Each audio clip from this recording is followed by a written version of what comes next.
सन 1778 की तुम बात सुनो, वीरांगना रानी चेन्नम्मा की कथा गुनो। रानी चेन्नम्मा की कहानी लगभग झांसी की रानी लक्ष्मीबाई की तरह ही है, इसलिए उनको कर्नाटक की लक्ष्मीबाई भी कहा जाता है। वह पहली भारतीय शासक थीं जिन्होंने ब्रिटिश ईस्ट इंडिया कंपनी के खिलाफ सशस्त्र विद्रोह किया। भले ही अंग्रेजों की सेना के मुकाबले उनके सैनिकों की संख्या कम थी और उनको गिरफ्तार किया गया, लेकिन ब्रिटिश शासन के खिलाफ बगावत का नेतृत्व करने के लिए उनको अब तक याद किया जाता है। इनकी साहसपूर्ण शौर्य गाथा हर किसी विद्यार्थी को जीवन में कुछ कर गुजरने की प्रेरणा देती है। तो आइए जानते हैं रानी चेन्नम्मा की कहानी। नमस्कार दोस्तों, स्वागत है आपका हमारे YouTube चैनल पर। अगर अभी तक आपने हमारे YouTube चैनल को लाइक और सब्सक्राइब नहीं किया है तो हमारे चैनल को लाइक और सब्सक्राइब ज़रूर करें और हमारे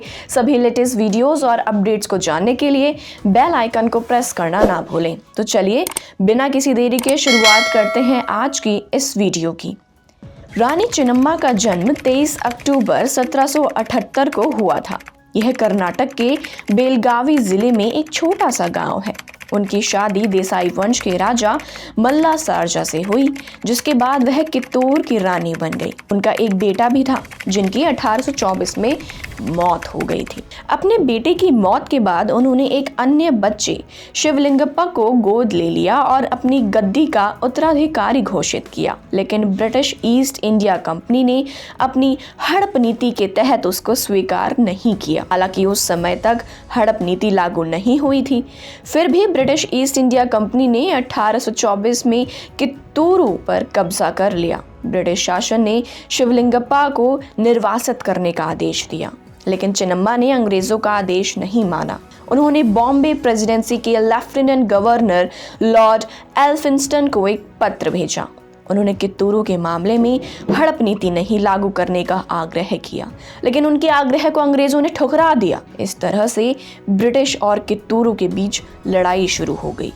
अंग्रेजों ने कित्तूरू के खजाने और आभूषणों के जखीरे को जब्त करने की कोशिश की, जिसका मूल्य करीब 15 लाख रुपए था, लेकिन वे सफल नहीं हुए। अंग्रेजों ने 20,000 सिपाहियों और 400 बंदूकों के साथ कित्तूरू पर हमला किया। अक्टूबर 1824 में उनके बीच पहली लड़ाई हुई।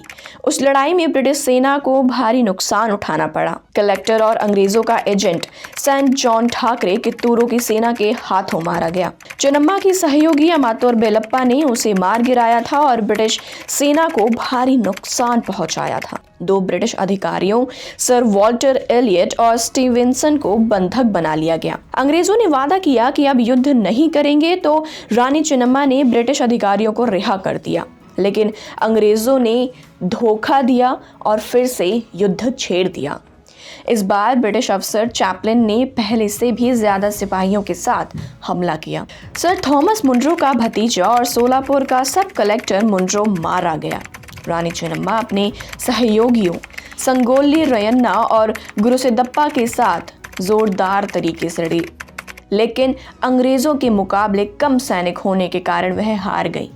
उनको बेहोंगल के किले में कैद कर दिया गया। वहीं 21 फरवरी 1829 को उनकी मौत हो गई। भले ही चेन्नम्मा आखिरी लड़ाई में हार गई, लेकिन उनकी वीरता को हमेशा याद किया जाएगा। उनकी पहली जीत और विरासत का जश्न अब भी मनाया जाता है। हर साल कित्तूरू में 22 से 24 अक्टूबर तक कित्तूरू उत्सव लगता है, जिसमें उनकी जीत का जश्न मनाया जाता है। रानी चेन्नम्मा को बेहोंगल तालुका में दफनाया गया है। उनकी समाधि एक छोटे से पार्क में है, जिसकी देखरेख सरकार के जिम्मे है। तो दोस्तों, यह थी आज की वीडियो। अगर आप इनसे संबंधित पुस्तकों को पढ़ना चाहते हैं तो जरूर पढ़िए प्रभात प्रकाशन द्वारा प्रकाशित पुस्तक, जो आपको स्क्रीन पर दिख रही है।